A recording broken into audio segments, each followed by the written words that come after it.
지금부터 전주시 중소기업 역량 강화 교육 및 노사업 한마당으로 준비한 세 번째 특강을 시작하도록 하겠습니다. 네, 첫 번째 순서로 오늘 이 특강을 위해 참석해 주신 대회비를 소개해 드리도록 하겠습니다. 먼저 전주시의회 강동화 원장님 참석해 주셨습니다. 다음으로 전주시의회 도시건설위원회 김원주 위원장님 참석했습니다. 전주시의회 이기동 의원님 참석해 주셨습니다. 다음으로 전라북도 경제통상진흥원 이현웅 원장님 참석해 주셨습니다. 다음으로 전주시 이전 투자기업 융합협의회 이윤영 회장님 참석해 주셨습니다. 다음으로 전주공단협의회 윤영관 회장님 참석해 주셨습니다.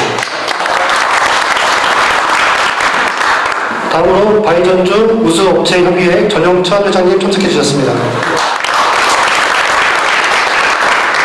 다음으로 전주시 융합협의회 강동호 회장님 참석해 주셨습니다. 다음으로 전주문화재단 배국선 대표님 참석해 주셨습니다. 저 뒤에 부탁드리겠습니다. 다음으로 서울시립대학교 임병식 초등교수님 참석해 주셨습니다. 다음으로 한국과학기술정보연구원 호남지원회 정희수 책임님 참석해 주셨습니다. 네, 반갑습니다. 전주시 중소기업인 연합회장 임동국입니다. 훨씬 일정에도 전주시 중소기업을 위한 역량강화 교육에 참석해 주신 내외인 여러분께 진심으로 감사를 드립니다. 반갑습니다. 전시 의장 강동화입니다. 기업부 상장을 도모해 주신 전주시 중소기업인 여러분께 감사의 말씀을 드립니다. 전주시 중소기업인들이 살아야 전주가 발전할 수 있다 하는 생각 가지고 있습니다. 알겠습니다. 예, 여러분 반갑습니다. 예, 제가 오면서 그런 생각을 해봤는데요. 요즘에 여러 도시를 다니면서 사실 강연을 많이 하는 편인데요. 곰곰이 따져보니까 전주를 제일 많이 온 것 같아요. 전주를 제일 많이 온 것 같고 그 다음이 광주를 간 것 같고요. 예, 그래서 전주를 이렇게 제일 많이 온 그 이유가 뭘까 생각을 해보니까 교육과 관련된 강연을 제가 여기 와서 많이 했던 것 같아요. 교육. 여기 지금 김승환 교육감님이 여기 계시죠. 그분이 독일에서 공부를 하신 분이라서 그런지 아무튼 이 지역에서 교육 개혁에 관련된 그런 강연 요청이 많아가지고 제가 전주를 많이 찾은 것 같습니다. 그래서 하도 자주 와서 이제는 고향처럼 이렇게 느껴지는 면이 있습니다. 오늘 이 제목이 지금 너무 거창해가지고 제가 이렇게 약간 부담이 됩니다. 우리가 자본주의를 넘어선 어떤 가치를 만들어낼 수 있을지 제가 거기까지 이야기한 건 아닌데요. 제가 말씀드리고 싶은 것은 이제 자본주의 사회가 오래가긴 어려울 것 같다 하는 것을 제가 학자적인 관점에서 조금 말씀드리려고 하는 겁니다. 대체로 지금 시간이 좀 있으니까요. 그 이야기를 이제 결론으로 드리도록 하고요. 앞부분에서는 우리의 과거와 현재에 대한 이야기를 조금 말씀드리고 그 다음에 한국 사회가 미래에 특히 한국 자본주의가 어떤 방향으로 가야 될지 우리가 지향할 가치는 뭔지 이런 이야기를 좀 드리겠습니다. 제가 아침에 여기 오려고 하다가 그 뉴스를 켜니까 전두환의 모습이 나와가지고 무슨 일인가 봤더니 오늘 결국은 사망했더라고요. 여러분 다 아시죠? 그걸 보면서 정말 여러 가지 마음이 너무 좋지 않았습니다. 우리의 역사를 돌아봐야 될 이유를 오늘 아침에 전두환의 사망 소식을 보면서 다시 느꼈는데요. 우리 같은 이런 경우가 있을까라는 생각을 좀 해봤습니다. 우리 역사가 그야말로 너무도 참혹하다는 생각을 했습니다. 군사 반란을 일으킨 정도가 아니라 국민들을 상대로 총기를 난사하고 학살하고 헬기까지 띄워가지고 국민들을 학살한 그러한 자가 아무 일 없는 것처럼 자기 집에서 편안하게 자연사하는 나라, 그게 과연 정상인가? 어처구니가 정말 없습니다. 며칠 전에 노태우 소장 또한 군사 반란의 결과 대통령까지 마치고 국가장까지 치러줬어요. 나는 이런 어처구니 없는 나라가 지구상에 있는지 모르겠습니다. 제가 알기로는 없어요. 반란자를 국가장 치러주는 나라가 있습니까? 최근에 인하대학교에 김명인 교수가 한겨레 신문에 아주 잘 쓰셨더라고요. 노태우의 국가장에 깊은 유감을 표한다 하는 걸 썼어요. 저는 지금 한 30년 정도 교단에 서가지고 아이들을 가르치고 있습니다. 우리들이 아이들을 어떻게 가르쳐요, 앞으로? 그런 학살자들, 반란자들을 국가에서 이해를 갖춰가지고 국가장을 치러주고, 그런 반란에 그야말로 가장 아주 참혹한 일을 저지른 자까지도 아무 일 없는 것처럼 자기 집에서 자연사하도록 하는 이런 나라가 있습니까? 이 부분에 대해서 정말로 진지한 성찰이 필요합니다. 지금 한국 사회는 너무 들떠 있고요. 무슨 선진국에 들어갔다고 하고 무슨 K-뮤직이 어떻고 K-푸드가 어떻고 K-무비가 어떻고 너무 들떠 있어요. 다 헛것입니다. 제가 보기에는. 이렇게 과거와 올바른 관계를 맺지 못한 나라가 앞으로 번성할 가능성은 없다고 봅니다. 저는. 여러분, 지난 100년간의 한국 역사를 한번 돌아보세요. 근대 국가 중에서 대한민국처럼 이렇게 끔찍한 역사를 가진 나라가 어디에 있습니까? 식민의 역사, 분단의 역사, 그 이후에 내전의 역사, 한국 전쟁까지 겪었어요. 그리고 나서 군사 독재의 역사, 30년의 군사 독재를 거쳤습니다. 여러분, 근대 국가에서 거칠 수 있는 최악의 정치적 참사들을 모조리 겪은 게 대한민국이에요. 식민, 분단, 그 다음 뭐예요? 내전, 독재까지. 그런 나라가 있나요? 여러분 생각해 보세요. 그러한 끔찍한 과거를 가진 아주 예외적인 국가가 우리나라인데요.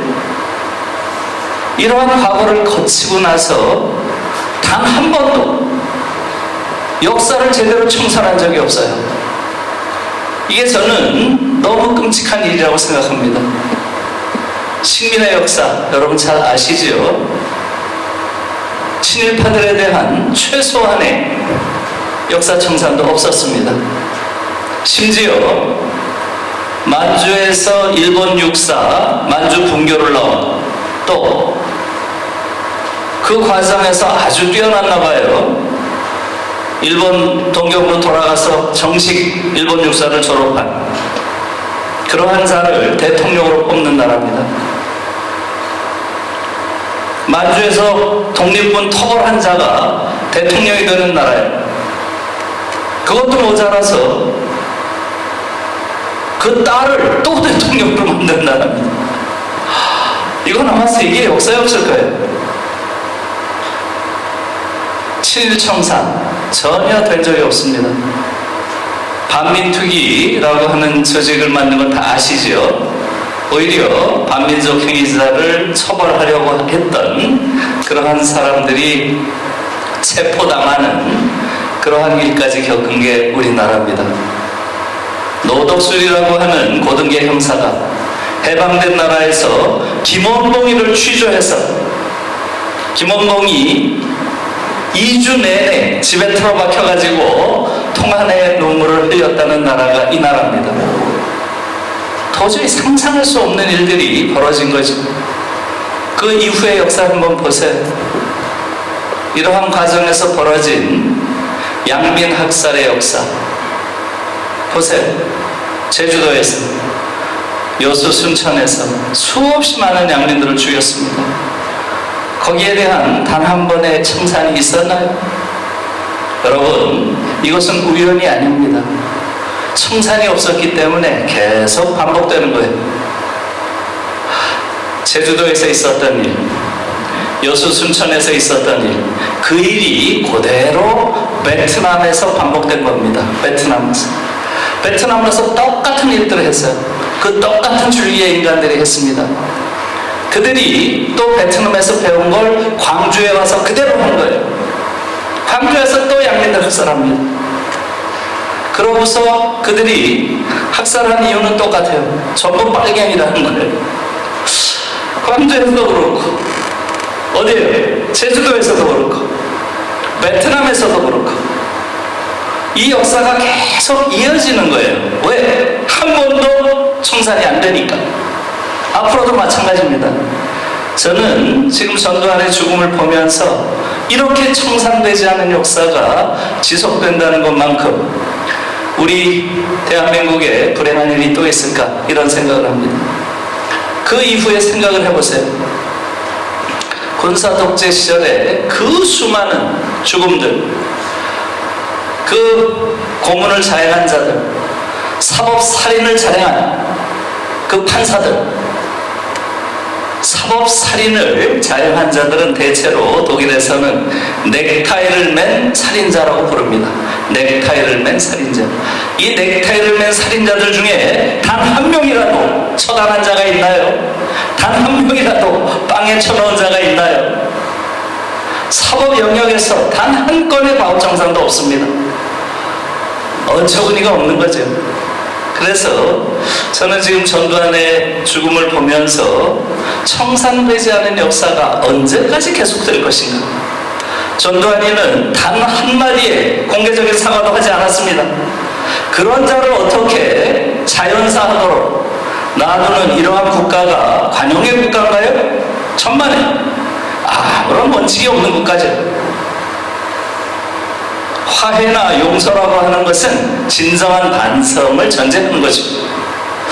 그래서 저는 오늘 아침에 전두환의 죽음을 보면서 지난 100년 동안의 한국의 역사의 참혹함, 이것이 다시 떠올랐고요. 이것을 우리가 제대로 바꿔내지 못하면 한국 사회는 보이지 않는 어떤 악취 같은 게 배어있는 사회입니다. 그 악취의 근원이 뭐겠어요? 저는 그것이 청산되지 않은 100년 역사의 악취라고 생각합니다. 이것을 다시금 생각할 필요가 있다. 전두환의 죽음을 보면서 그런 생각을 좀 했고요. 또 하나, 지금 한국 사회의 오늘의 현실에 대한 말씀을 조금 드리고 자본주의에 대한 이야기로 들어갈게요. 여러분, 제가 옷 좀 벗겠습니다.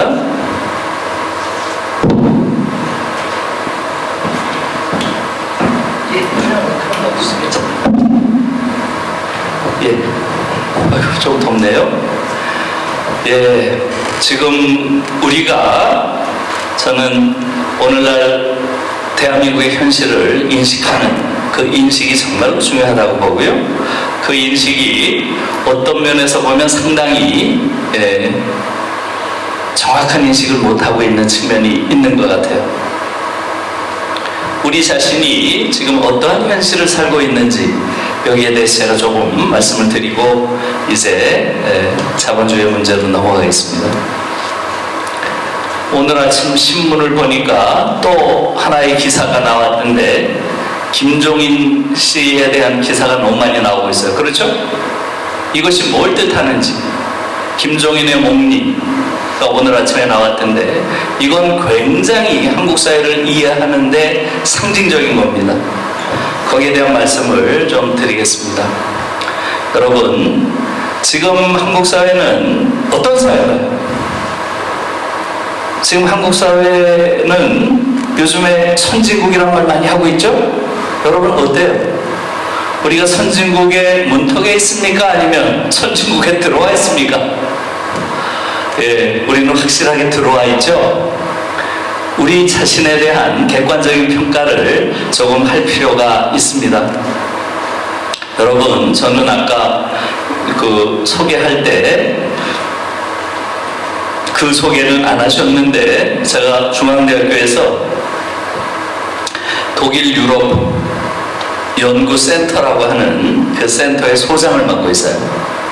그런데 이 센터가 사실은 대단한 기구입니다. 이게 1990년에 독일이 통일되잖아요. 30년 전에. 통일이 되고 나서 바로 독일 정부에서 전 세계에 있는 주요 국가의 연구소를 딱 선정을 해가지고 지원을 해주기 시작했어요. 그게 1호가 미국의 하버드였고요. 2호가 위스콘신, 3호가 조지타운. 다 미국의 좋은 대학들이에요. 그게 효과가 있다고 생각했는지 그 다음엔 확장을 해서 캐나다의 토론토, 몬트리올 대학들을 또 지원을 했어요. 그러다가 아시아로 확장을 합니다.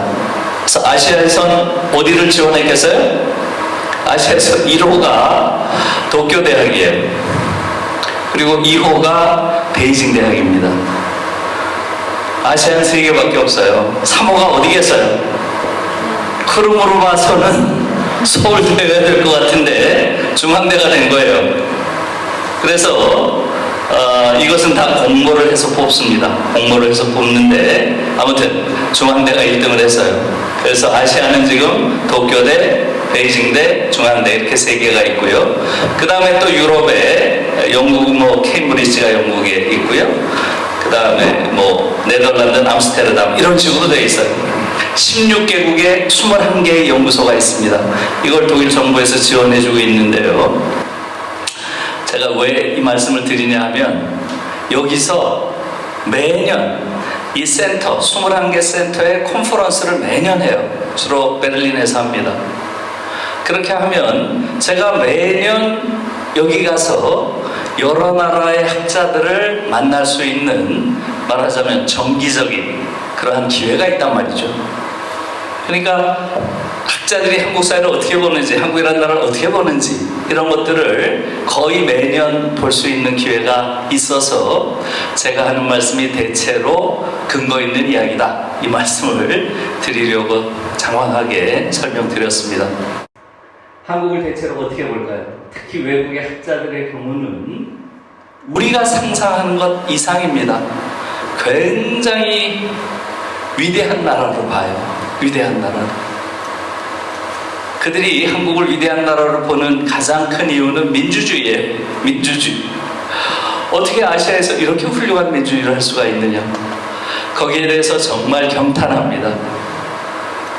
그래서 실제로 2016년에 우리 촛불 혁명이 있었죠? 당시 촛불 혁명이라고 부르기도 지금 좀 쑥스러워졌죠? 혁명이라고 말은 하는데 한 건 거의 없죠. 아무튼 이 촛불 시위가 있었을 그 무렵에 독일에서는 이런 칼럼까지 나올 정도였어요. 이제 유럽과 미국은 한국에서 민주주의를 배워야 한다, 이런 말까지 나왔어요. 아마 여러분들이 그 당시를 기억하실 거예요. 미국에서는 트럼프라고 하는 미치광이가 대통령이 된 거예요. 이 미치광이는 제가 하는 말이 아니에요. 미국의 정신의학자들이 모여가지고 책을 썼어요. 트럼프가 대통령이 된다고 하니까. 그래서 그 당시에 벤딜리라고 하는 한국계 미국인 의사입니다. 예일대학교 정신의학과 의사예요. 벤딜리가 중심이 돼가지고 20명의 정신의학과 의사들이 대통령에 당선된 트럼프의 정신 상태를 의학적으로 분석한 거예요. 그 책이 한국에도 번역되어 있습니다. 도널드 트럼프라고 하는 위험한 사례 이렇게 번역되어 있어요. 거기서 뭐라고 불러요? 이것은 의학적으로 볼 때 완전히 정신병적인 상태에 있는 인간이다. 이게 결론이에요. 미치광이란 거죠. 미국에선 2016년에 결국 미치광이가 대통령이 되는 이러한 사건이 벌어진 것이고요. 또 유럽에서도 극우주의 물결이 굉장히 심했죠. 그 무렵에. 그렇기 때문에 유럽과 미국이 한국에서 민주주의를 배워야 한다. 이런 말까지 나온 겁니다. 여러분 어떠세요? 정말 여기 제 세대에 속하는 분들은 아마 가슴이 뭉클한 이야기죠. 제가 대학 다닐 때는 박정희, 전두환, 노태우를 다 거쳤어요. 제가 대학교 1학년 때 박정희가 총 맞아 죽었습니다. 그러니까 대학 내내 군사 독재자들과 한 시대에 살았습니다. 그렇기 때문에 저희는 학교 다닐 때 술을 엄청 마셨어요. 매일 술 마셨습니다. 박스로 소주를 갖다 놓고 마셨어요. 그래도 지금 살아남은 거 보면 용하지요. 일종의 생존자입니다. 생존자. 예, 그 당시에 우리가 술 마실 때 무슨 얘기 했나요? 야, 우리가 죽기 전까지 대통령을 내 손으로 뽑을 날이 올까? 이런 말 많이 했어요. 그러면 대부분이 뭐라 그랬어요? 아이고, 그런 날이 오겠니? 절대 안 와? 이랬죠? 그게 우리 젊은 시절의 상황이었습니다. 여기 다 공감하실 거예요.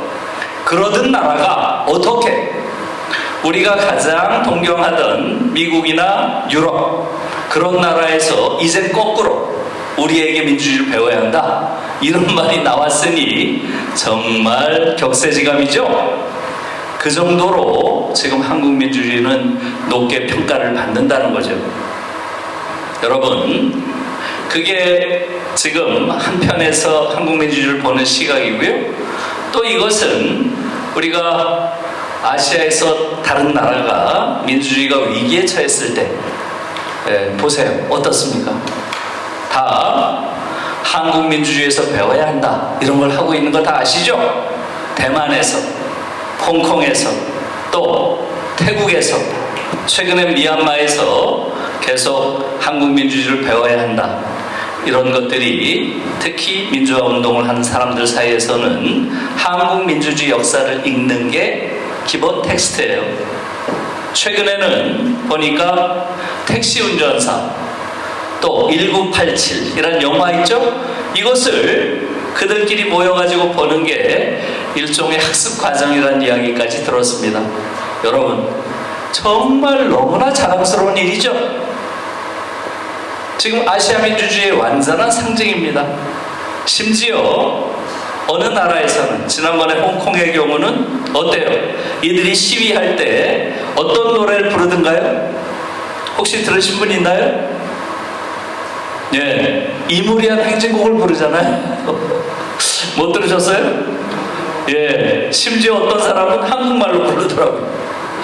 그래서 정말로 이거야말로 한국 민주주의가 아시아 민주주의의 상징이 됐고 아시아의 민주주의를 염원하는 민중들에게는 가장 아주 따르고 싶은 모범이 됐다는 거죠.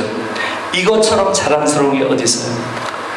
대체로 서구의 대부분의 학자들이 한국 민주주의를 우리가 생각하는 것보다 훨씬 높이 칩니다. 우리가 정작 몰라요. 우리가. 여러분, 세계 민주주의 운동사 같은 책들을 보면 거의 대부분의 책에서 4.19 혁명을 어떻게 보나요? 20세기 제3세기에서 일어난 가장 위대한 시민혁명 중에 하나다 이렇게 평가해요. 가장 위대한 시민혁명.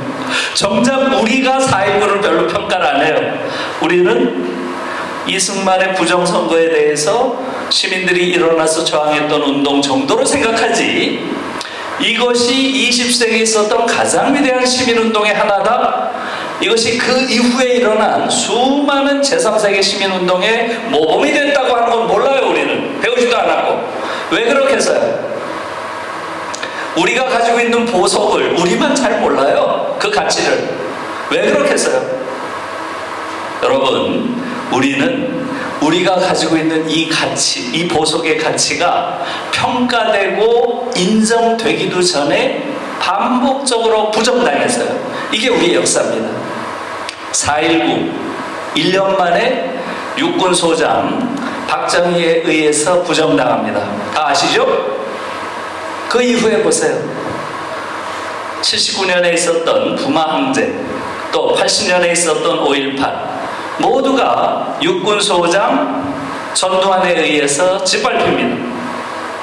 또 1987년 60항쟁 또한 육군소장 누구예요? 노태우가 대통령이 됨으로써 그 의미를 완전히 상실하게 되죠. 심지어 2016년 촛불혁명마저 육군소장 조현천이라는 자가 쿠데타 음모를 꾸몄다는 걸 나중에 알게 됐죠. 여러분 다 아시죠? 예. 여러분 생각해 보세요. 대한민국 민주주의 역사를 잘 돌아보면 어때요? 그 이면은 육군소장들의 반란의 역사예요. 그래요, 안 그래요? 최근에 그 육군소장들이 죽어가고 있는 거죠? 여러분, 우리의 민주주의는 인정되기 전에 반복적으로 부정당한 역사예요. 그래서 우리 민주주의가 얼마나 위대한지 정작 우리가 인정하지 못하고요, 외국의 아주 공부를 많이 한 지식인들, 학자들이 정말로 한국 민주주의를 경탄하고 존중하는 겁니다.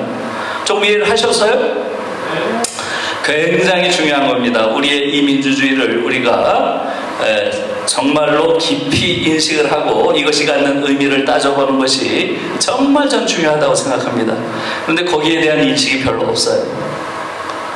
두 번째로 우리가 위대한 것은 뭐겠어요? 놀라운 경제성장이죠. 이건 그야말로 경이롭다고 합니다. 경이롭다고. 오늘 여기 계신 중소기업인들, 여러분들이 얼마나 많은 노력을 기울여서 우리가 이렇게 풍요로운 경제가 되도록 하신 겁니까? 거기에 대해서 정말로 깊이 감사드리고요, 경의를 표합니다. 한국의 경제성장, 이것은 우리가 생각하는 것보다 이것 또한 밖에서 볼 때 훨씬 더 놀랍게 느껴지는 겁니다. 제 개인적으로도 그런 걸 많이 느껴요. 제가 한 30여 년 전에 독일에 공부하러 갔습니다. 그때만 해도 한국의 수출품이라고 하는 것은 정말 변변치 않았죠. 어떤 거였겠어요? TV, 선풍기, 요 정도였어요. 그것도 최저가, 어디 가나 가장 싼 그런 것들을 파는 정도였는데요. 지금 독일에 가보세요. 유럽에 가보세요. 거의 모든 것들이 가장 좋은 거예요. 가장 최고급이 지금 한국 겁니다. 가전제품 뭐 가장 최고급이고요. TV 같은 것은 유럽 전체를 완전히 정복했어요. 여러분들 아마 유럽에 가보시면 느낄 거예요. 거의 모든 호텔의 90%가 한국 테레비예요. 한국 테레비. 삼성 아니면 LG입니다. 네, 아주 놀라운 정도예요. 또 차들도 보세요. 차들. 심지어 독일은 차의 나라라고 하잖아요. 그죠? 독일은 그야말로 차의 나라죠? 예, 벤츠, BMW, 포르쉐, 아우디, 또 폭스바겐 전부 독일 차들 아니에요? 그런 차의 나라인 독일에도 한국 차가 엄청 많아요. 정말 놀랍습니다. 10대 중에 한 대는 한국 차예요. 현대, 기아. 일본 차가 거의 안 보여요. 그것도 신기해요. 옛날에 일본 차가 많이 보였는데 거의 안 보이고 그 일본 차 자리에 한국 차가 다닙니다. 놀라운 거예요. 그래서 오히려 저는 밖에 나가서 한국 경제가 얼마나 놀라운 발전을 했는지를 느낍니다. 경이로운 발전을 한 겁니다. 여러분, 그래서 여러분 30, 50 클럽이라고 아시죠? 30, 50 클럽 들어보셨죠? 뭘 말하죠? 인구가 5천만이 넘는 나라 중에서 1인당 국민소득이 3만 불이 넘는 그러한 나라가 많지 않죠. 인구 5천만이 넘는 나라 중에서 1인당 국민소득이 3만 불이 넘는 나라가 몇 나라나 되겠어요? 여러분 생각에 몇 나라죠?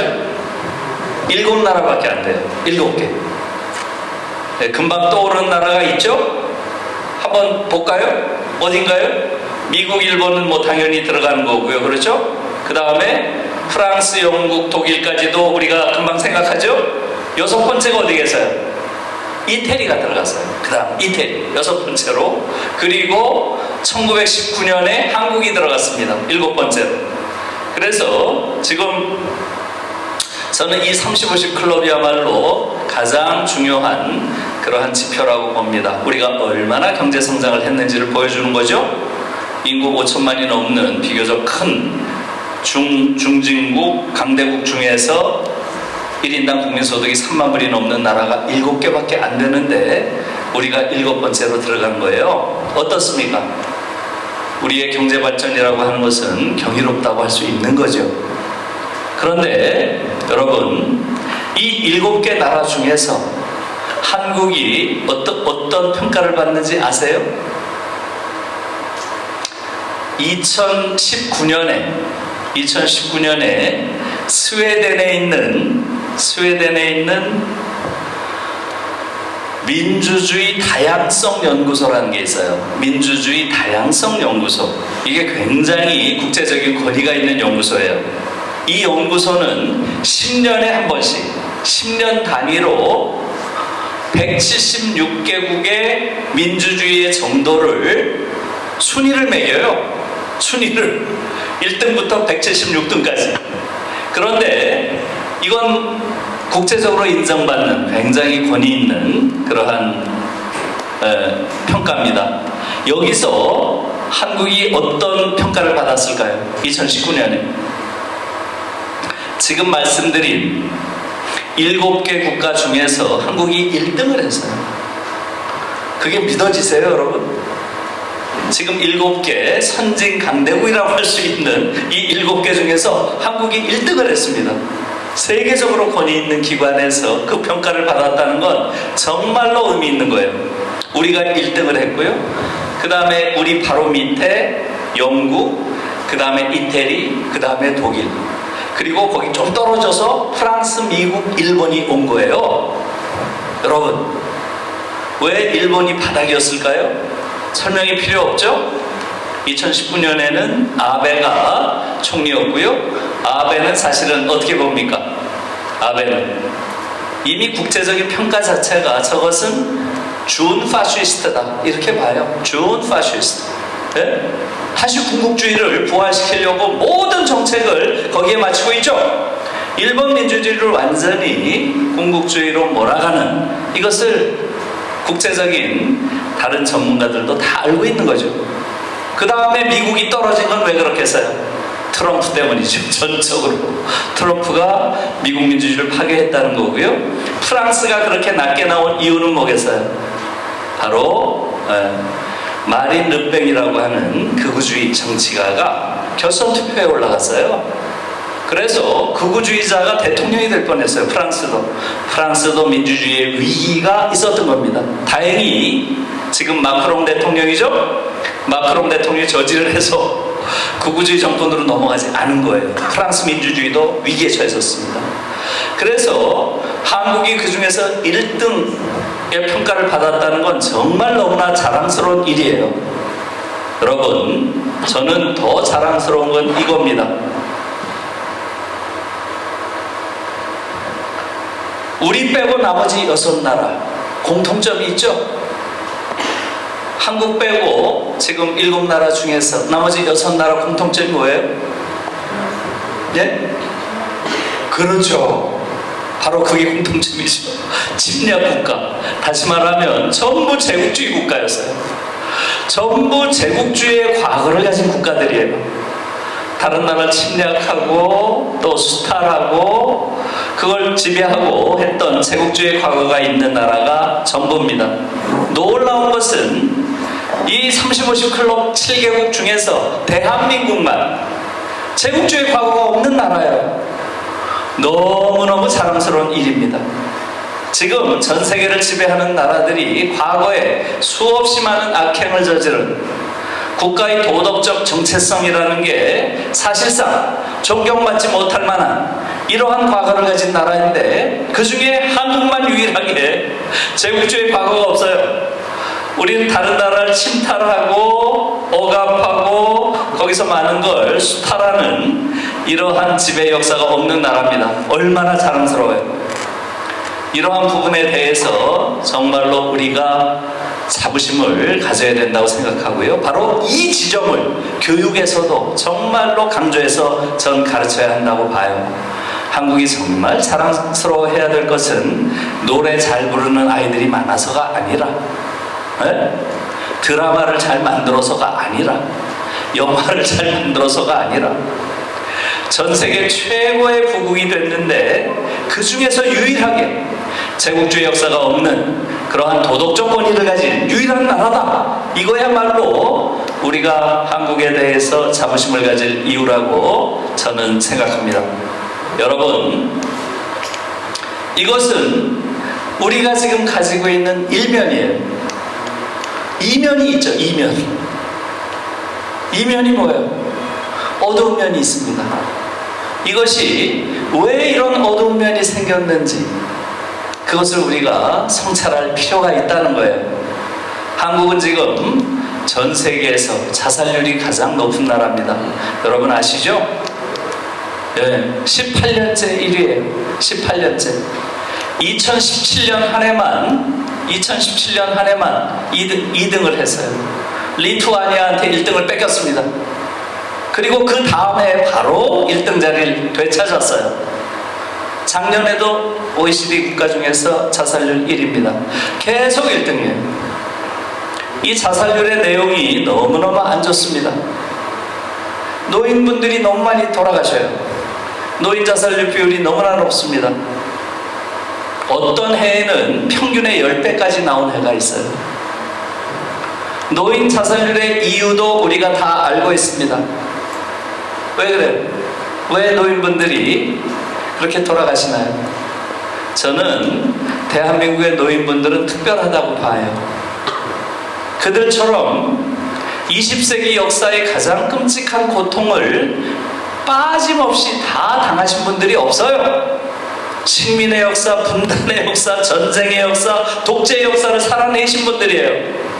그러니 그들이야말로 어찌 보면 이제는 좀 편안하게 평화로운 가운데 조금 여유를 즐기시면서 자신의 삶을 돌아보고 정리할 전 권리가 있다고 봐요. 그런데 노인들이 절반이 빈곤 상태에 있어요. 노인 자살의 이유도 우리가 다 알고 있습니다. 빈곤율이 너무나 높아요. 50% 내외예요. 52에서 48%를 왔다 갔다 합니다. 지금 노인 빈곤율이. 여러분, 유럽에서 노인 빈곤율이 몇 프로나 될 것 같아요? 5% 내외예요. 5%. 3에서 8% 정도 왔다 갔다 합니다. 우리는 50% 내외예요. 두 분 중에 한 분이 빈곤 상태예요. 그러니 삶의 벼랑에 몰려서 결국은 떨어져 내리는 겁니다. 여러분, 제가 작년부터 아무튼 강연을 많이 다녀가지고 광주나 부산에서 강연이 있으면 낮에 오전에 10시 강연이 있으면 집에서 최소한 6시에 나와야 돼요. 새벽에 KTX를 타더라도. 그러면 6시경에 새가 특히 겨울에 6시경에 아침에 나오다 보면 그 추운 새벽에 어둠 속에서 움직이는 어스름한 것들이 보여요. 가보면 뭐예요? 노인들이 폐지를 줍고 계세요. 폐지를 줍고 계세요. 제가 그런 경험을 여러 번 했어요. 새벽 6시. 여러분, 전 세계 어느 나라에서 노인들이 폐지를 줍는 나라가 있어요? 이것은 잘 사는 나라가 아니라도 이런 나라는 없어요. 최소한 누구나 다 기본적인 삶을 어느 정도는 살 수 있도록 보장이 돼 있는 거죠. 한국은 그것도 보장이 안 됩니다. 여러분, 그래서 노인 문제의 핵심은 바로 노인 빈곤이라고 하는 것, 이것을 우리가 잘 이해할 필요가 있는 것이고요. 이것은 그야말로 정부가 책임 있는 정부라면 얼마든지 해결할 수 있는 문제를 지금 모든 그동안의 정부들이 너무나 무책임하게 이런 문제를 방치했다는 걸 보여주는 거겠죠? 또 젊은이들의 자살이 가장 높은 나라라는 것도 아시죠? 뭐 여러분 잘 아실 거예요. 그 이유도 다 알고 계세요. 어제 그제 수능이라는 게 있었죠? 수능 보고 나면 몇 명씩 또 젊은 아이들이 뛰어내려요. 이런 걸 언제까지 계속할 거예요? 그 이유도 우리가 다 알고 있어요. 학업 스트레스. 예? 너무나 살인적인 경쟁에 젊은 아이들을 몰아넣으니까 거기 못 버티는 겁니다. 젊은 아이들이 너무나 고통스러워요. 이것도 지금 전 세계에서 가장 높은 수준의 청년 자살률을 가진 게 한국이고요. 청년, 특히 20대, 30대까지 젊은이들의 죽음의 사망 원인 1위가 뭐예요? 자살이죠. 계속 1위가 자살입니다. 지금 그게 한국이고요. 심지어 아동 우울증이 세계 1위예요. 어린아이들이 우울한 나라예요. 이런 나라가 어디에 있습니까?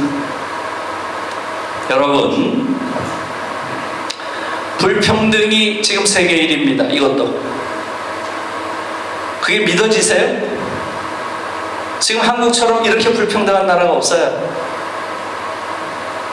최근에 KBS에서 오랜만에 비교적 괜찮은 그러한 프로를 만들었어요. 아마 보신 분이 있을 거예요. 불평등 사회가 586에게, 이런 제목의 프로예요. 시사기획 창이라고 하는 데서 한 2달 된 것 같아요, 제 기억에. 꼭 한번 들어가서 보세요. 꼭 한번 들어가서 보세요. 오랜만에 잘 만들었더라고요. 한국 사회가 얼마나 불평등한 사회인지, 그리고 이 불평등한 사회를 만드는데 소위 586이라고 하는 정치적 세대가 어느 정도 책임이 있는지, 이것을 묻고 있어요. 한번 꼭 들어가서 보세요. 그래서 거기서 나오는 국제적인 불평등 비교를 보면 경악할 수준입니다. 우리가 불평등한 나라 어디냐 하면 항상 우리는 자동적으로 떠올리는 게 어디예요? 멕시코죠. 멕시코. 악명이 높아요. 멕시코 아니면 미국입니다. 지금은 어때요? 멕시코, 미국, 한국이 다 따라 마셨어요. 멕시코와 미국을 다 따랐습니다.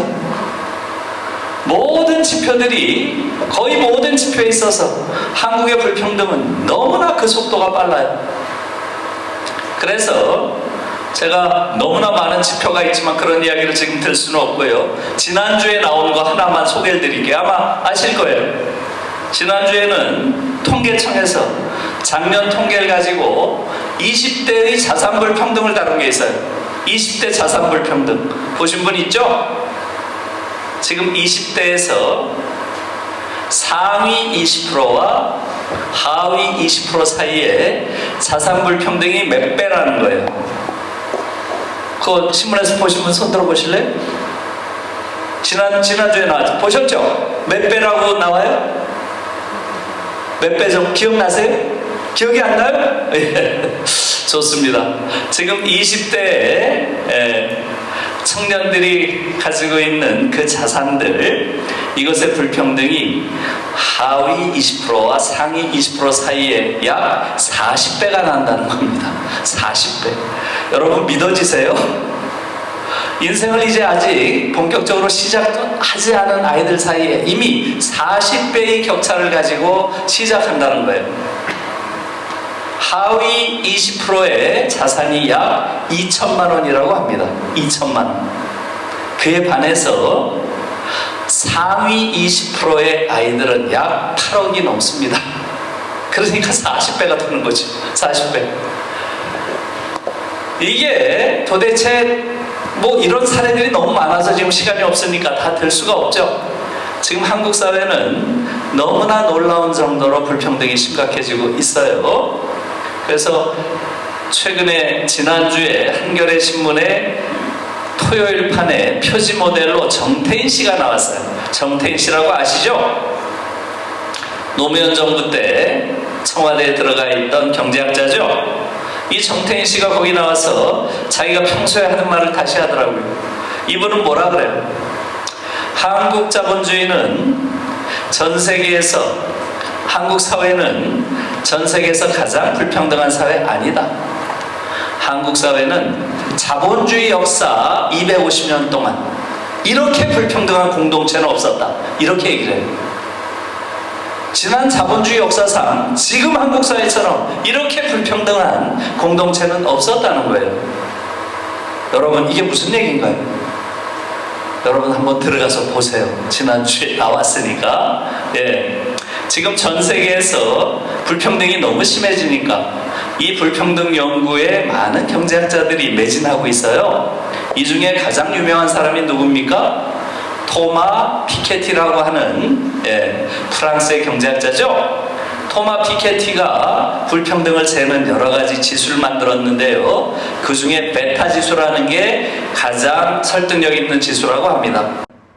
정태인 씨가 이 베타 지수라는 걸 가지고 한국 사회를 분석한 거예요. 그랬더니 지금까지 역사상 최악의 불평등 사회가 프랑스 레미제라블이, 그러한 소설 있죠? 드라마도 나왔죠? 레미제라블, 빅토르 위고의 소설이죠. 그것이 그 소설의 배경이었던 프랑스의 혁명 시기에 불평등이 가장 심했다는 거예요. 레미제라블. 그래서 그 제목도 미저러블, 그야말로 비참한 자들, 이런 뜻이죠. 거기 경제적인 비참함, 그것이 사실 깔려 있는 거죠. 그때 피케티 베타 지수가 7.2 정도로 평가된다고 합니다. 7.2. 이 베타 지수는 높을수록 더 불평등한 거예요. 그런데 오늘날 한국의 이 피케티 베타 지수를 재면 얼마라는 거예요? 무려 9라는 겁니다. 9. 그래서 역사상 지금 한국 사회처럼 불평등한 그런 공동체는 발견되지 않았다는 게 그분의 주장입니다. 제가 경제학자가 아니기 때문에 인용을 하는 거예요. 예, 여러분, 이게 뭐 과장됐을지 어쩔지 저는 정확하게 모르겠어요. 그러나 이런 정도의 이야기가 나올 정도로 지금 한국 사회의 불평등은 너무 심합니다. 또 한국 사회에서 남녀 간의 불평등이 너무나 심해요.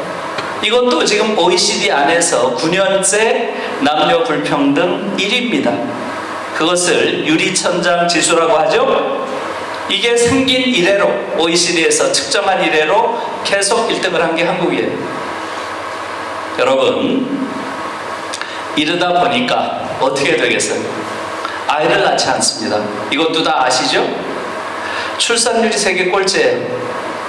합계 출산율이 1 이하인 전 세계 유일한 나라가 대한민국이에요. 그런데 지난 5년 동안 이것도 계속 떨어지고 있어요. 0.97, 0.94, 0.85, 0.82까지 떨어졌어요. 내년엔 0.7대가 예상된답니다. 그러니까 미래학자들 사이에서 인구 감소로 소멸할 최초의 국가, 여기에 대해서는 완전히 의견 일치라고 합니다. 대한민국. 이게 지금 우리의 현실이에요. 그러다 보니까 20대 아이들의 80%가 이 나라는 헬조선이다, 지옥이다 라는 말에 동의한다는 거예요. 그리고 20대 아이들의 75%가 이 나라는 탈조선하는 것밖에는 희망이 없다, 이 나라를 떠나는 것밖에는 희망이 없다, 이 말에 동의한다는 거예요. 너무나 놀라운 이야기죠. 그러나 아마 여러분들이 이러한 지표들을 많이 들으셨을 거예요. 그렇죠? 이쯤 되면 어떻습니까? 살고 있는 아이들은 자살하고, 한국을 떠나려고 하고, 아이는 안 낳고 이쯤 되면 망한 나라죠. 이게 지금 우리 대한민국의 현실입니다.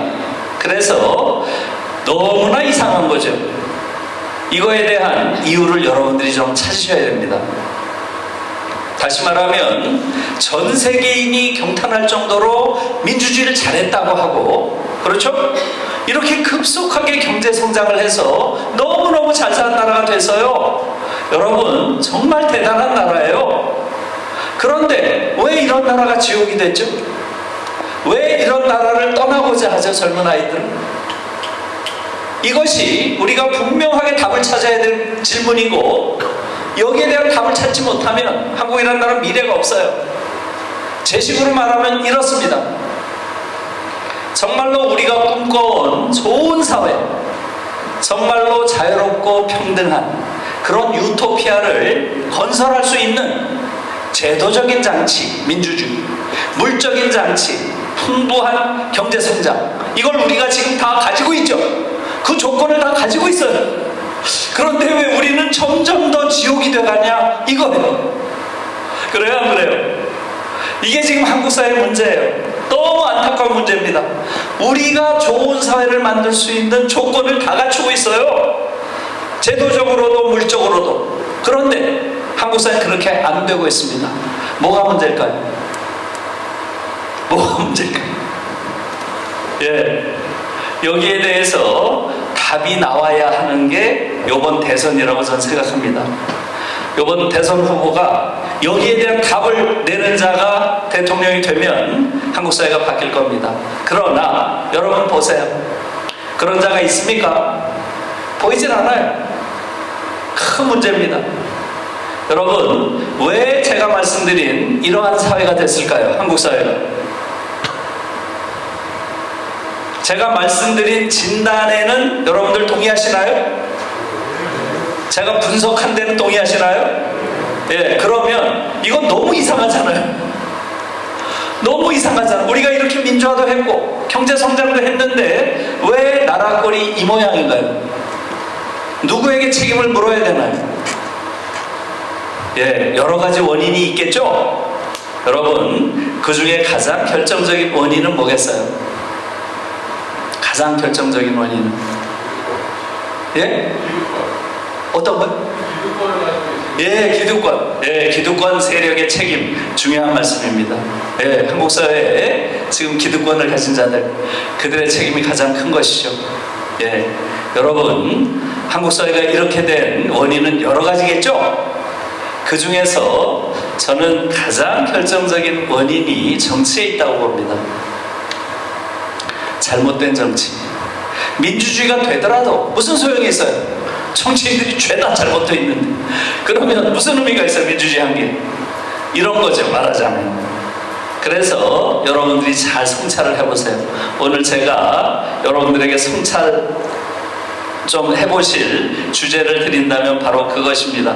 한국 사회가 이런 훌륭한 민주주의와 경제성장에도 불구하고 왜 우리의 삶이 더 불행으로 가고 있는지, 거기에 대한 원인을 저는 여러 가지 원인이 있을 거예요. 잘못된 정치 지형에 있다고 봅니다. 지형이 중요해요. 정치 지형. 그러니까 얼마 전까지 우리는 어떻게 생각을 했나요? 민주주의가 됐어도 한국 사회가 별로 나아지지 않으니까 뭐라고 말을 했어요? 아, 민주주의가 되면 뭐해? 정권 교체가 안 되는데 정권 교체가 돼야지. 정권 교체 됐잖아요. 김대중 정부로 정권 교체 됐죠? 최초의 정권 교체예요. 그런데 더 나아졌나요? 나아진 거 별로 없어요. 조금 나아졌죠, 그래도. 그러나 크게 나아진 게 없어요. 그때 뭐라 그랬어요? 아, IMF 때문에 빚 갚느라고 제대로 못한 거야. 익스큐즈가 됐죠? 거기에 대해서 어려움 속에 있었으니까. 그런데 그 다음에 노무현 정부로 왔어요? 나아졌나요? 지금 문재인 정부로 왔어요. 나아졌나요? 정권 교체 문제가 아니라는 거죠. 이제 국민들이 처음 깨달았어요. 아, 이건 정권 교체 문제가 아니구나. 누구한테 정권을 줘도 한국 사회는 안 바뀌는군. 오히려 계속 나빠지는구나. 그래요, 안 그래요? 이제 국민들이 깨달은 건 뭐예요? 아니야, 그 문제가 아니고 이건 구조적인 문제가 있구나, 한국 사회에. 뭔가 그걸 뭐라고 부를지 모르겠지만 이제 그건 깨달은 거죠. 그 구조적인 문제가 뭔가요? 바로 정치 지형의 기형성입니다. 한국은 지금 전 세계에서 가장 보수적인 정치 지형을 가지고 있어요. 그걸 여러분들이 좀 아셔야 됩니다. 다시 말하면 지금 우리는 보수와 진보가 경쟁한다고 얘기를 하죠? 그래요, 안 그래요? 거짓말입니다. 보수와 진보가 경쟁한다고 하면 국민의 힘이라고 하는 이러한 정당이 보수라는 거잖아요. 그래요, 안 그래요? 그리고 문재인 이 민주당이 진보라는 거잖아요. 그래요, 안 그래요? 국민의 뭐라고 하는 정당이 보수인가요? 여러분, 여기부터 우리가 잘 못 알고 있는 거예요. 보수는 굉장히 중요한 정치적 가치예요. 한 나라가 좋은 나라가 되려면 좋은 보수가 있어야 되는 거예요. 여러분, 독일 한번 보세요. 독일. 앙겔라 메르켈이라고 하는 여자 총리가 몇 년 했어요? 16년 했죠? 앙겔라 메르켈은 어떤 정당이에요? 독일에서 가장 보수적인 정당이죠? 기독교 민주당. 그래요? 안 그래요? 지금 기독교 민주당의 독일이라는 게 독일 사회를 나쁜 사회로 만들었나요? 아니면 굉장히 근사한 사회로 만들었나요? 굉장히 근사한 사회로 만들었잖아요. 보수라는 건 결코 나쁜 게 아니에요.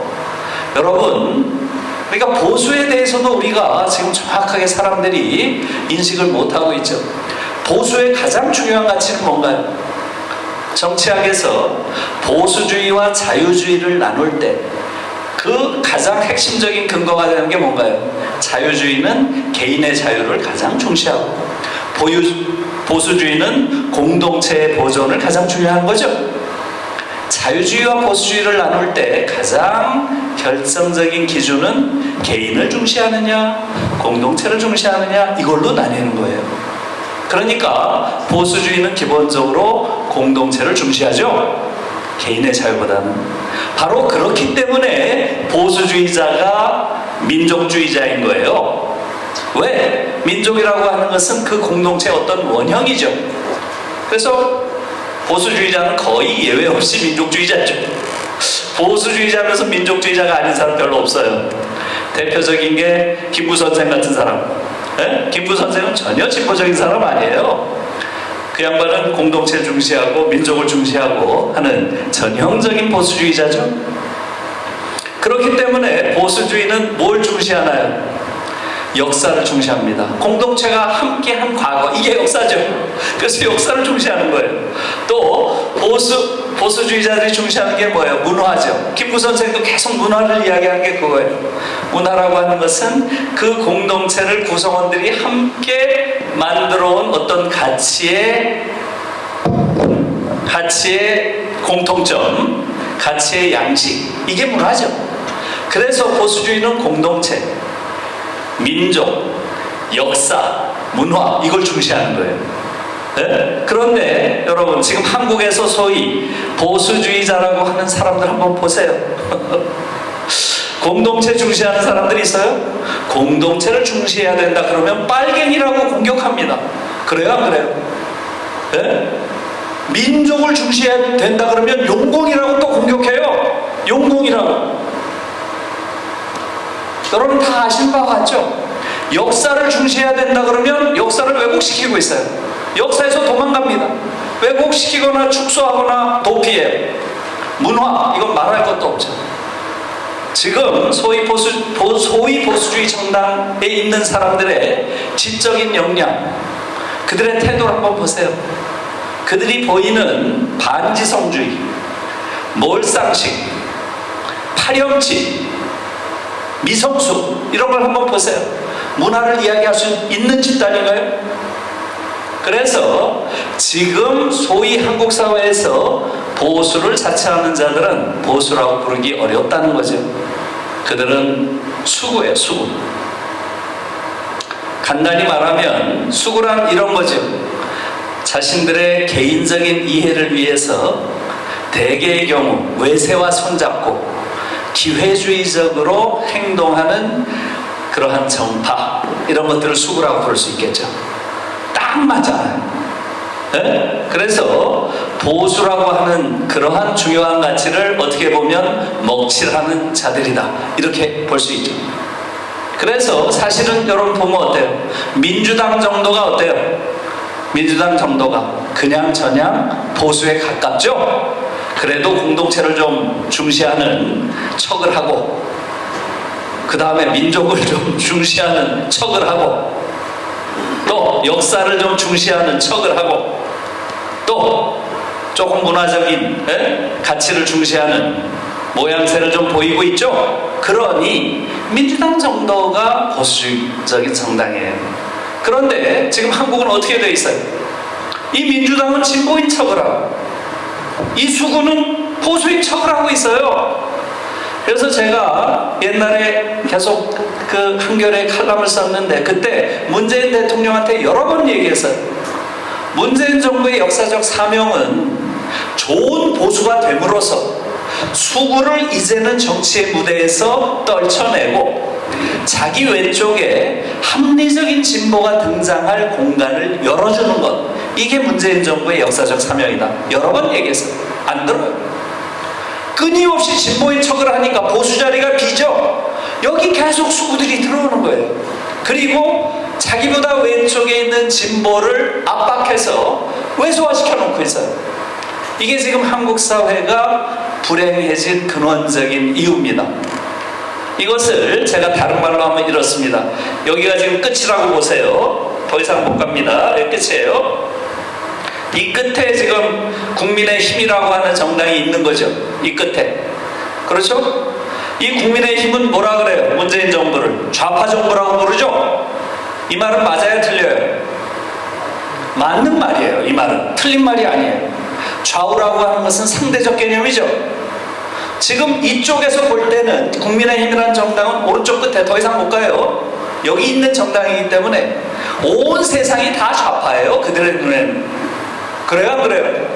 그들보다 더 우파인 건 불가능해요. 문재인 정부는 그들의 눈에는 좌파죠. 여기 서 있으니까. 그죠? 왼쪽에 서 있습니다. 이거보다 한 3발 떨어져서 누가 서 있나요? 심상정의 정의당이 서 있어요. 그렇죠? 이거보다 한 3발 떨어져서 누가 서 있나요? 이쯤에 앙겔라 메르켈이 서 있어요. 독일에서 가장 보수적인 정당. 제가 좀 이렇게 공간적으로 설명하니까 이해하기가 쉽죠? 간단히 말하면 독일이라는 국가에서 가장 보수적인 정당이 한국에 오면 한국에서 가장 진보적인 정당보다 진보적이에요. 그러면 제가 말하는 우리의 정치 지형이 얼마나 보수적인지 이해하셨죠? 이게 지금 한국의 정치 지형이에요. 이렇기 때문에 여기서 아무리 이 안에서 이 둘 사이에 아무리 정권 교체를 해도 안 바뀌는 거예요.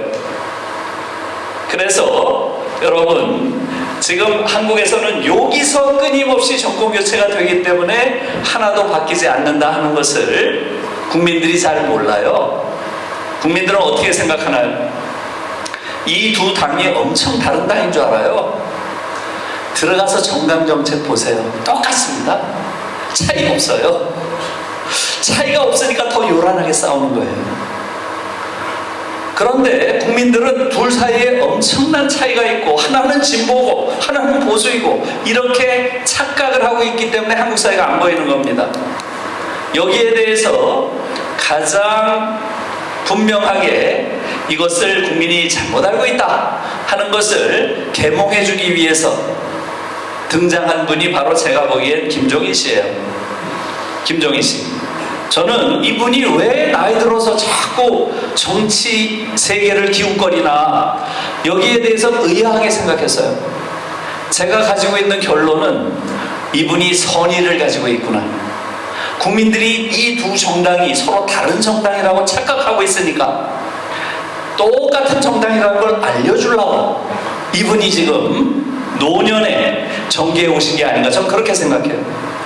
요 바로 전에는 문재인 옆에 서 있었잖아요. 그래요? 그래요? 벌써 잊으셨어요? 5년 전에는. 지금은 윤석열 옆에 서 있어요. 이런 나라가 전 세계에 어디 있어요? 이런 정치를 하는 곳이. 이 얘기가 뜻하는 건 뭐예요? 중요한 이야기예요. 두 정당이 사실상 차이가 없다는 거예요. 그렇기 때문에 김종인 같은 분이 가능한 거죠. 독일에서 한 번은 3인당 대표로 있다가 그 다음에 김인당 대표로 나와요. 이건 상상도 할 수 없는 얘기죠. 그래서 이 부분이 한국 정치에서 굉장히 중요한 부분이에요. 다시 말하면 너무나 극단적으로 우경화되어 있는 정치 지형으로 인해서 한국은 지금 전 세계에서 가장 사회적 약자들이 보호받지 못하는 나라가 되어 있는 거예요. 이것은 코로나에 대응하는 한국 정부의 태도를 보면 알 수 있습니다. 여러분, 지금 한국 정부는 이게 정부인가요? 지금 이 정부에서 하는 게 이 책임 있는 태도인가요? 국민들이 잘 몰라요. 그리고 그걸 보도하지도 않아요. 저는 독일 쪽을 계속 보니까, 제가 지금 독일을 보니까 이렇습니다. 코로나가 작년에 발생했죠? 그리고 나서 독일 정부에서 제일 먼저 한 게 뭐겠어요? 메르켈 정부가, 지금 보수 정부죠. 메르켈 정부가 제일 먼저 한 게 뭐겠어요? 코로나 대응 예산을 짠 겁니다. 예산은 얼마 짰나요? GDP의 30%를 짰습니다. 전체 GDP의 30% 규모를 짰어요. 그게 얼마예요? 대략 1조 유로입니다. 1조 유로. 우리 돈으로 치면 얼마겠어요? 1350조 정도 됩니다. 1350조. 이걸 코로나 대응 예산으로 짰어요, 정부에서. 그리고 나서 재무장관이 딱 나와가지고 발표를 합니다. 우리가 1조 유로를, 1350조를 코로나 대응 예산으로 편성했다. 지금 정부에서 하는 방역 조치, 그 과정에서 어떤 제한 조치, 봉쇄 조치 이런 게 내려질 수 있다. 여기에 대해서 국민들에게 여러 가지 불편을 끼쳐서 미안하다. 그러나 여기서 생기는 손실은 90%까지 국가에서 책임진다. 걱정하지 마라. 그러면서 뭐라 그래요? 지원이 최선의 방역이다. 딱 이래요. 지원이 최선의 방역이다. 딱 이런 거. 그리고 실제로 다 그렇게 지원을 해서요, 피해봤다는 사람이 거의 없어요. 그래서 아마 여러분들이 관심 있으면 지지난주에 KBS 시사기획 창에서 위드 코로나의 현실 해가지고 전 세계 사례를 보여준 거 있어요. 거기 독일 사례가 나오더라고요. 최근에 독일 베를린에 있는 미장원을 하는 독일 시민이 나와가지고 뭐라 그래요? 직원이 3명인데 직원 중에 잘린 직원이 있어요? 왜 직원을 잘라요? 오히려 묻더라고. 손실을 본 거 있어요? 왜 손실을 보죠? 직원을 해고하거나 또는 손실을 본 사람이 없다는 거예요. 들어가서 한번 보세요. 지지난주에 나왔으니까. 그런데 지금 한국에서 이 정부가 하는 거 한번 보세요. 정부가 무슨 지원을 하나요? 1350조를 편성을 했는데 독일에, 지금 한국에서 자영업자와 중소기업에서 받은 그러한 피해를 보상하겠다는 돈이 얼마인 줄 아세요? 얼마로 했어요? 손실보상금 2조를 편성을 해놨어요. 2조를. 거기에 추가경정 예산 합쳐가지고 3조 5천이라는 거 아니에요? 정말 이게 있을 수 있는 얘기입니까? 전혀 안 하겠다는 이야기와 같은 거죠. 여러분, 이것은 지금 문재인 정부만의 문제가 아니에요. 지금 한국이라는 나라 자체가 기본적으로 사회적 약자, 특히 위기 속에서 이러한 삶의 벼랑으로 내몰려 있는 그러한 사람들을 구제하는 그러한 의식, 책임감이 너무나 없다는 거죠. 여기에 대해서 우리가 이제는 새롭게 생각할 필요가 있어요. 사실은 문재인 정부가 굉장히 적은 피해 보상액을 편성을 하면 당연히 야당에서 어떻게 해야 돼요? 이게 말이 되냐? 이렇게 엄청난 지금 손실을 입고 사람들이 살 수가 없는데 당연히 야당이 그래야 되는데, 지금은 야당이 뭐라 그래요? 이것도 많다잖아요. 이것도 더 깎아야 된다잖아요. 이게 다 오른쪽 끝에 두 정당이 있기 때문에 사실상 사회적 약자와 서민들을 생각하는 그러한 정파가 없다는 것을 의미하는 거죠. 이것이 지금 한국 사회가 이런 위기 상황 속에서 더 힘들어지는 이유입니다. 여러분들이 아마 지금 제가 하는 말을 곧이곧대로 잘 믿지는 않으실 거예요. 한국이 정말 전 세계에서 가장 보수적인 정치 지형을 가졌을까? 이렇게 사실은 제 말을 안 믿으실 거예요. 일반적으로 전 세계에서 가장 보수적인 정치 지형을 가진 나라가 어디야? 이렇게 물으면 뭐라고 대답하나요? 대부분이 미국을 얘기해서 미국이 가장 보수적인 그러한 정치 구도를 가지고 있다고 얘기하죠. 대부분은 그렇죠. 왜 그렇겠어요? 거기는 보수 양당제니까. 민주당, 공화당 다 보수당밖에 없어요. 그래서 미국 정치학의 가장 큰 의문은 왜 전 세계에서 미국에만 사회주의 정당이 없을까? 이게 미국 정치학계의 가장 큰 물음이에요. 지금도 보수당 2개만 있는 거예요. 그런데 한국은 어때요? 한국은 미국보다도 더 보수적인 거예요. 왜? 우리는 보수와 수구가 있으니까. 이게 지금 우리의 현실입니다. 이것도 여러분들이 별로 안 받아들이시는 것 같아요. 좋아요. 제가 하나의 예만 들고 이제 다음으로 넘어갈게요. 여러분, 지난번 우리는 총선을 했고 미국은 대선을 했죠. 작년에 미국의 대통령 선거가 있었죠. 우리는 4월에 총선거가 있었죠. 그때 쟁점이 됐던 아젠다, 의제들이 뭐예요? 한번 생각해 보세요. 미국에서는 작년 대선에서 샌더스라고 하는 민주당 내 가장 진보적인 그룹이죠. 또 엘리자베스 워렌이라고 하는 상원의원, 샌더스와 거의 같습니다. 이 사람들이 들고 나온 주요 공약이 뭐예요? 대학 무상등록, 대학생 부채 탕감, 무상보육, 그걸 위해서 부유세 도입, 이 네 가지예요. 가장 큰 게. 미국 사회는 지금 대학교 학비가 너무너무 비싸고, 여러분 아시죠? 6만 달러, 6만 달러. 6만 달러가 얼마예요? 7천만 원, 1년 학비가. 네? 하버드는 6만 5천이에요, 심지어. 그러니까 대학생들이 전부 빚쟁이에요. 엄청난 빚을 지고 있습니다. 그게 너무 심해지니까 대학생 부채 탕감, 대학 무상교육, 이걸 들고 나온 거예요.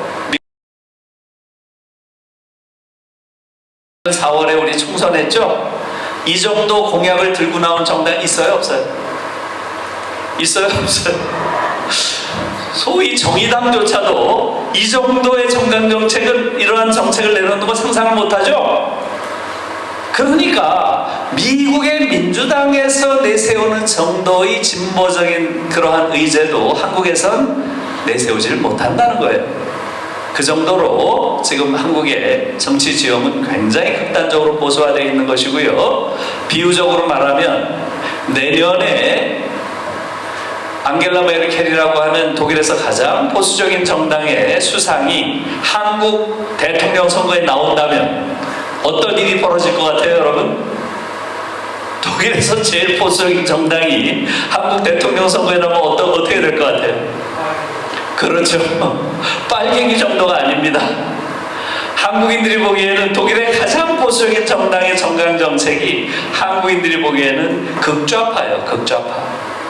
그 정도로 한국은 너무나 보수적인 정치 지형을 가지고 있는 거예요. 예를 하나만 들어볼까요? 메르켈의 경우는 대학 정책 어떻게 되어 있습니까? 대학생들은 당연히 국가에서 대학 교육까지 다 시켜줘야 되고, 또 학비가 없더라도 부잣집 아이들은 공부만 하는데 집안이 어려운 아이들은 생활비를 벌어야 되니까 자꾸 아르바이트를 해야 되잖아요. 공부를 못해요. 이건 사회적 점이 안 맞아. 그러니 생활비도 다 국가에서 대줘야 돼. 최소한 120만 원 대줘야지, 매달. 이게 기독교 민주당의 공약이에요. 이걸 지금 독일에서 보수당이 이 정도로 하는 거예요. 그런데 지금 한국에서 이게 공약으로 성립되겠어요? 이 정도로 지금 한국의 정치 지형 자체가 너무나 극단적으로 우경화되어 있다는 거죠. 그래서 이것이 저는 한국 사회의 여러 가지 불행의 원인 중에 가장 결정적인 불행의 원인이라고 생각하고요. 지금 다음 대통령들이 이러한 문제들을 정말로 풀어낼 수 있는 그러한 공약을 내도록 우리가 어떻게 압력을 가할 수 있을지, 거기에 대한 고민을 지금 해야 될 시기라고 생각합니다. 이제 당신들이 한국 사회의 사회적 약자들, 그들을 위해서 할 수 있는 공약을 어디까지 낼 수 있는지 보겠다. 그것을 내는 자를 우리는 택하겠다. 이렇게 우리가 요구해야죠. 그런 시기라고 보고요. 자, 이제 패러다임 전환에 대한 말씀을 조금 드려볼게요. 여러분, 지금까지 우리가 살아온 방식들 자체에 대한 근본적인 전환이 필요한 때가 왔다는 거예요. 지금 우리는 이 코로나로 인해서 굉장히 큰 변화를 느끼고 있지만, 그 중에서도 지금 가장 우리가 놀랍게 생각하는 것은 뭐예요, 여러분? 여러분들이 지금 이 코로나로 인해서 이전과는 전혀 다르게 느낀 게 뭐예요? 제가 보기에는 거대한 낙관론의 붕괴라고 생각해요. 저는 예전에까지는 그래도 인류가 이 세계를 통제하고 있다는 안정감 같은 게 있었어요. 그래요, 안 그래요? 내가 이 세계를 통제하고 있다. 그런데 코로나 이후에는 이게 다 깨진 거예요. 아니네. 우리가 통제할 수 없는 게 있네. 우리가 이렇게 발전시켰다고 하는 과학도 이 문제에 해답을 줄 수가 없네. 이거예요. 우리가 그동안 가지고 있었던 과학에 대한 낙관주의, 확신, 미래에 대한 어떤 믿음, 신뢰 이런 게 다 깨진 거죠. 인간이 지금 이렇게 가는 게 맞나? 하는 최초의 회의와 의문을 우리에게 던져준 것. 이게 코로나가 우리에게 준 가장 큰 선물이라고 생각해요. 여러분, 이런 거죠. 지난 기원 이후 1800년 동안 인류가 물적으로 몇 배 정도 발전했을 것 같아요? 그러니까 기원 이후니까 로마 시대 정도 됐겠죠? 역사적으로 보면. 그리고 지난 1800년까지. 대체로 경제학자들은 5배 발전한 걸로 봅니다. 5배. 인류가 5배 정도 성장했다, 물적이. 그런데 지난 1800년에서 지금까지 200년 조금 더 됐죠? 요 동안에 인류가 몇 배 정도 발전한 것 같아요? 여러분? 몇 배? 몇 배 정도 발전했을까요? 대체로 지금 나오는 평가가 100배 이상이라는 거예요. 100배 이상. 네? 100배 이상이라는 데는 다 동의합니다. 놀라운 거죠. 역사상 지난 기원 이후 1800년 동안 5배 발전을 했는데 지난 200년 동안에 무려 100배 이상 발전한 건 분명하다는 거예요. 이것이 뜻하는 게 뭐예요? 자본주의라는 게 정말 무시무시한 체제라는 거예요. 지난 200년은 바로 자본주의가 발전해온 시기죠. 그래서 이 자본주의라고 하는 것은 인류가 그 이전에 가졌던 어떤 경제 시스템과도 비교할 수가 없어요. 어마어마한 생산력을 가진 효율적인 체제라는 거죠. 여기에 대해서는 우리가 다 대부분이 동의를 하죠. 지난 20세기에 사회주의 계획경제와 자본주의 시장경제가 경쟁한 거 다 아시죠? 서로 엄청난 체제 경쟁을 했죠. 그 결과도 우리가 다 알아요. 사회주의 계획경제가 졌죠? 다 붕괴돼 버렸어요. 1990년대 다 아시죠? 뭐에 진 건가요? 뭐에? 생산성 경제, 효율성 경제에서 진 거예요. 사회주의 계획경제를 딱 안에 따고 들어가서 봤더니 너무 개판인 거예요. 너무너무 비효율적이에요. 다 놀랐어요. 이 정도까지 비효율적인지는 몰랐다는 거죠. 그래서 이 자본주의는 그야말로 지난 200년 동안 인류에게 엄청난 기여를 한 건 분명하죠.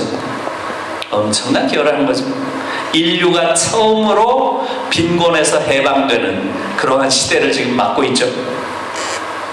지금 인류가 가지고 있는 재화를 정의롭게 분배한다면 이제는 지구의 모든 곳에서 빈곤 없는 그러한 공동체가 가능해진 시대에 살고 있죠. 그런데 문제는 뭐예요? 자본주의가 가지고 있는 이 놀라운 효율성이 모든 불행의 근거가 되는 그러한 역설이죠. 이러한 자본주의의 장점이 인류를 파멸로 몰고 간다는 거예요. 자본주의가 결함을 갖고 있기 때문에 인류가 파멸하는 게 아니라는 거예요. 자본주의가 너무나 생산력이 높은 훌륭한 시스템이기 때문에 인류가 멸망으로 가고 있다는 역설이에요.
다시 회복하거나 치유할 가능성이 없다는 거예요. 이 자리를 우리가 이뤘던 거죠. 이러한 경고는 사실은 언제부터 있었나요? 50년 전부터 있었죠. 50년 전. 그게 바로 로만 클럽에서 했던 경고죠. 여러분들이 잘 아는 개념이죠. 지속 가능한 발전. 지속 가능한 발전. 이게 70년대 초에 나왔잖아. Sustainable Development. Sustainable Development. 발전을 하더라도 항상 순환과 회복이 가능한 수준까지만 발전을 해야지 이걸 깨면 지속 가능하지 않다는 거죠. 이런 게 나온 지가 벌써 50년이 지났죠. 그런데 아직도 우리에게는 이 경고가 도착하지 않았습니다. 그래서 지금 한국에서는 여기에 대한 문제의식이 전혀 없어요. 아직도. 저는 정말 미안해요. 우리 젊은 세대에게 너무너무 미안해요. 정말로 진심으로 미안합니다. 이제 저희 세대는 조금 살다 가면 돼요. 많이 살았어요. 그런데 지금 젊은 세대는 아마 마지막 지구인이 될 가능성이 꽤 높아요. 지구문을 닫고 사라질 가능성이 높습니다. 이것은 제 협박이나 주장이 아니에요. 지금 유럽에서는 제가 30년 전부터 들은 이야기예요. 22세기는 오지 않는다. 22세기는 오지 않는다. 벌써 이 이야기가 나온 지 30년 됐어요. 지금 살고 있는 인류가 마지막 인류가 될 것이다.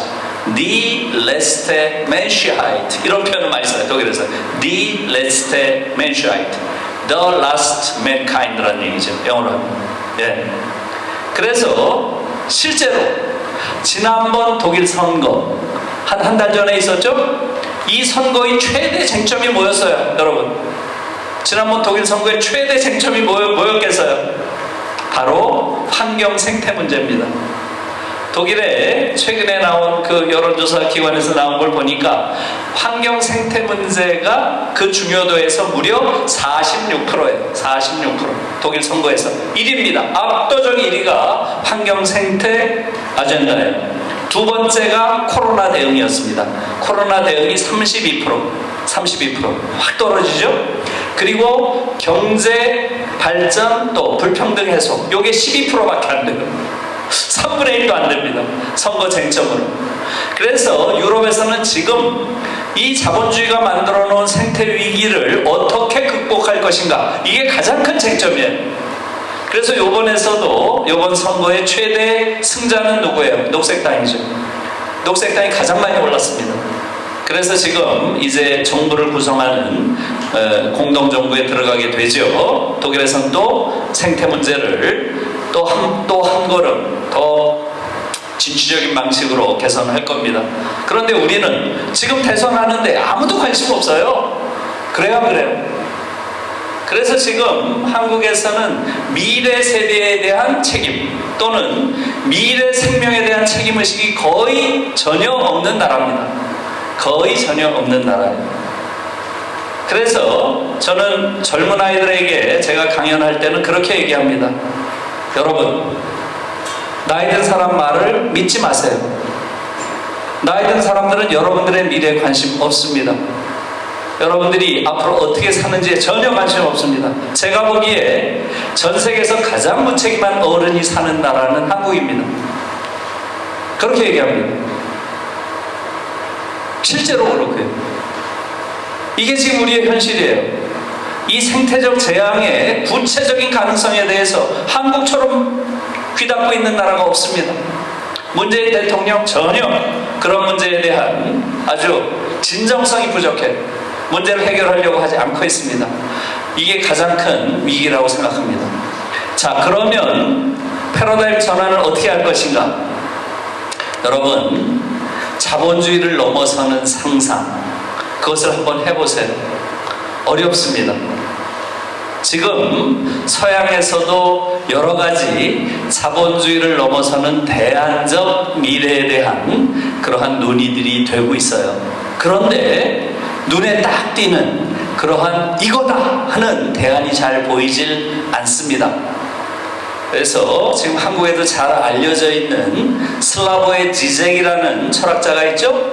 지금 서구 세계에서 가장 잘 나가는 그러한 철학자죠. 슬라보의 지적은 뭐라고 얘기하고 있어요?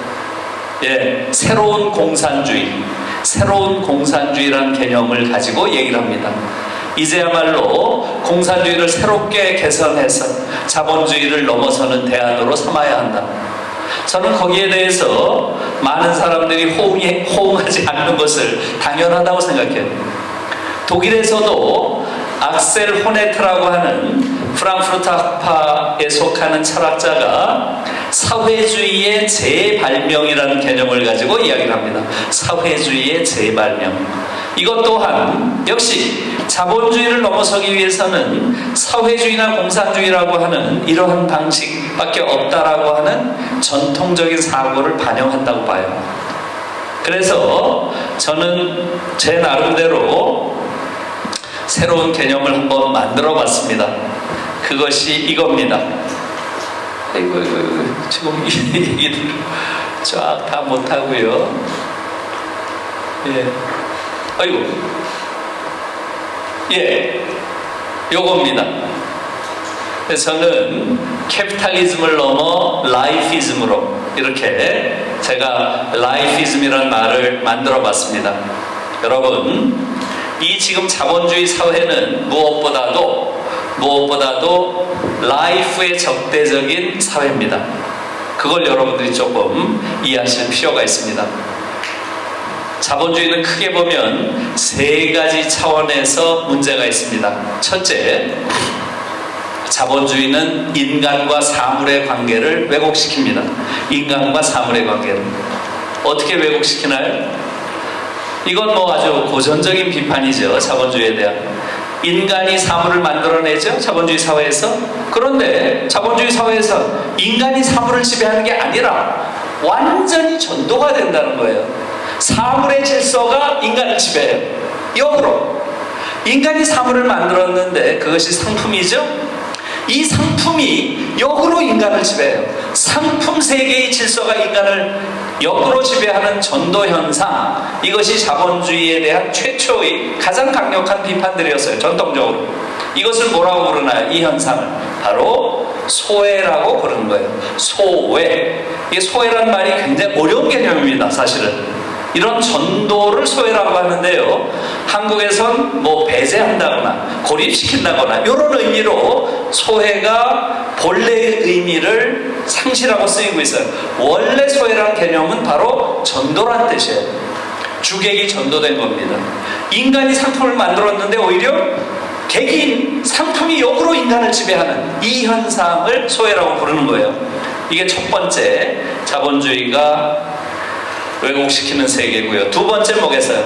인간과 인간의 관계를 왜곡하는 거죠. 자본주의 사회에서는 인간과 인간의 관계가 착취관계가 될 수밖에 없습니다. 이건 뭐 좋은 사람 나쁜 사람의 문제가 아니에요. 자본주의라는 시스템 자체가 인간과 인간의 관계를 착취관계로 만든다는 거죠. 세 번째 뭐겠어요? 인간과 자연의 관계를 왜곡시킨다는 겁니다. 이건 뭐 좀 전에 다 말씀드렸죠. 자연에 대한 끝없는 파괴를 통해서 인간의 삶의 조건인 자연을 파괴한다는 거죠. 그래서 이 세 차원을 여러분 보세요. 첫 번째, 인간과 사물의 관계를 왜곡시킴으로써 인간의 삶을 파괴하고요. 두 번째, 인간과 인간의 관계를 왜곡시킴으로써 인간의 생존을 파괴하고요. 세 번째, 인간과 자연의 관계를 왜곡함으로써 인간의 생명을 파괴합니다. 그래서 지금 말씀드린 세 가지, 삶, 생존, 생명, 이것이 영어로는 다 하나잖아요. 뭐죠? 라이프죠, 라이프. 그래서 자본주의라고 하는 것은 기본적으로 안티 라이프의 체제다, 이렇게 얘기할 수 있죠.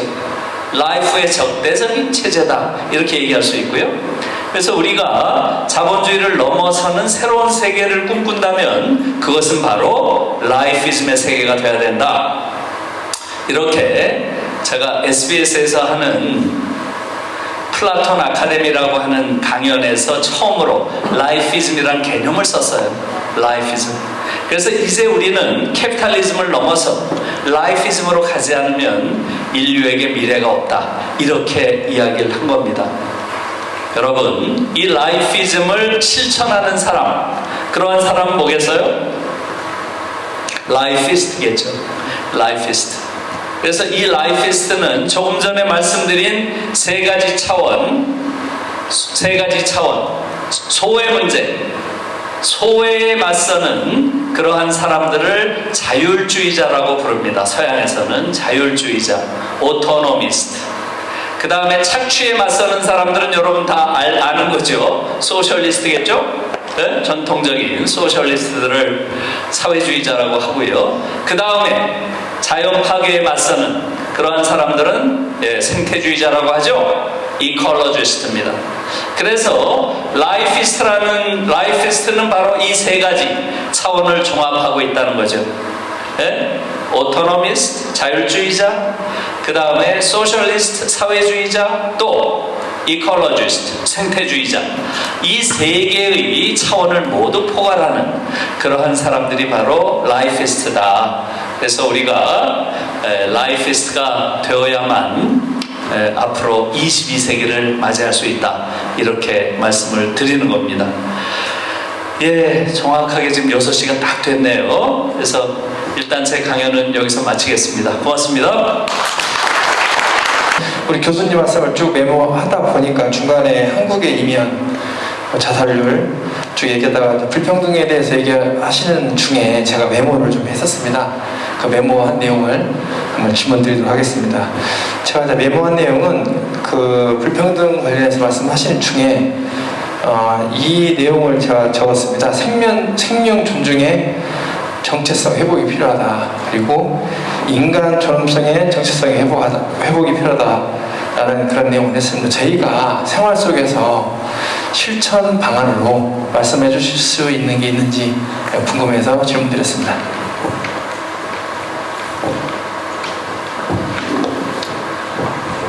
그러니까 지금 우리가 근대화 과정에서 너무나 중요한 걸 많이 잃은 것 같아요.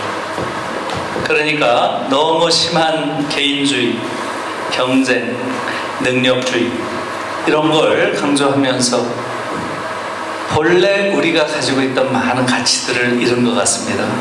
사실은 공동체 안에서 우리가 협력하고 돕고 또 어려운 사람이 있으면 앞장서서 그들과 함께 가려고 손을 내밀고 하는 게 우리가 본래 가지고 있던 거거든요. 그런데 그것을 유럽에서는 하나의 제도, 복지국가라고 하는 제도로서 사회화한 거죠.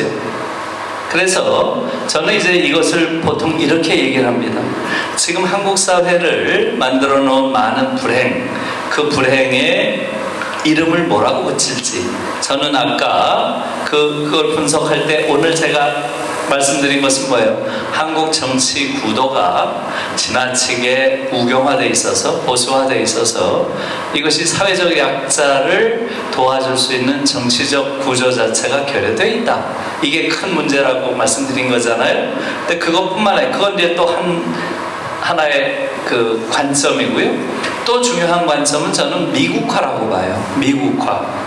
우리가 그렇게까지 된 것, 한국 사회가 이렇게 극단적으로 보수화되고 그 과정에서 엄청난 경쟁이 심해지고 그 과정에서 불평등이 심화되는 이러한 일련의 과정은 미국 사회의 모델을 과도하게 우리가 받아들여서 그런 것이라고 저는 생각을 해요. 그래서 그걸 미국화라는 관점에서도 이야기를 하는데, 그러면 미국화를 넘어서는 그러한 대안적인 모델은 뭐냐? 그것을 저는 유럽적 가치라는 말로 이야기를 해왔어요.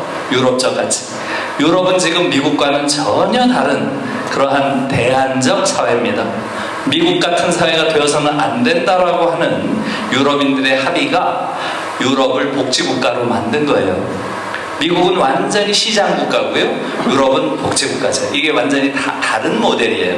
지금 긴 말씀을 드리긴 어렵지만, 그래서 경쟁보다는 연대를 강조하는 것이고요. 개인보다는 공동체를 중시하는 것이고요. 시장보다는 국가를 더 중시하는 이런 일련의 방식들이 유럽적 가치라는 거죠. 그런데 그 유럽적 가치라고 하는 것은 그들의 가치를 우리가 지금 배우는 게 아니라는 거죠. 사실은 우리 자신이 어때서요? 공동체를 중시하고 살았고요. 개인보다는 우리도 다 공동체를 중시하면서 우리가 살아온 거예요. 경쟁보다는 서로 돕는, 협력하는 삶을 우리가 살아온 거예요. 그리고 물질주의보다는 생태 자연과 함께하는 조화로운 삶을 우리도 살아온 거예요. 이미 이전에. 어찌 보면 우리는 미국화에 의해서 우리가 본래 가지고 있었던, 말하자면 유럽적인 가치라고 요즘에 부르는 것들을 다시 회복하는 데 불과한 거죠. 다시 말하면 우리가 유럽의 가치를 받아들인다고 하는 것은 그들이 가지고 있는 새로운 것을 받아들인다기보다는 원래 우리가 미국화 과정에서 분실했던 본래 우리의 가치를 다시 받아들이는, 다시 회복하는, 재회복하는 이러한 과정으로 봐야 된다는 거죠. 그러한 가치가 바로 공동체, 생태, 연대, 협력, 이런 가치죠. 이런 가치를 이제는 회복할 때가 됐다. 그렇지 않으면 사실은 우리의 미래 자체가 없다. 이런 말씀이죠. 그래서 그렇게 말씀드린 게 답이 되는지 모르겠습니다. 예, 고맙습니다. 바쁘신 와중에서도 방문해 주셔서 감사드리고요. 어떤 부분을 중소기업들이 시행해야 될 거고 앞으로 내년도를 준비했습니다. 이런 부분들을 많이 준비했습니다. 하나, 둘, 셋.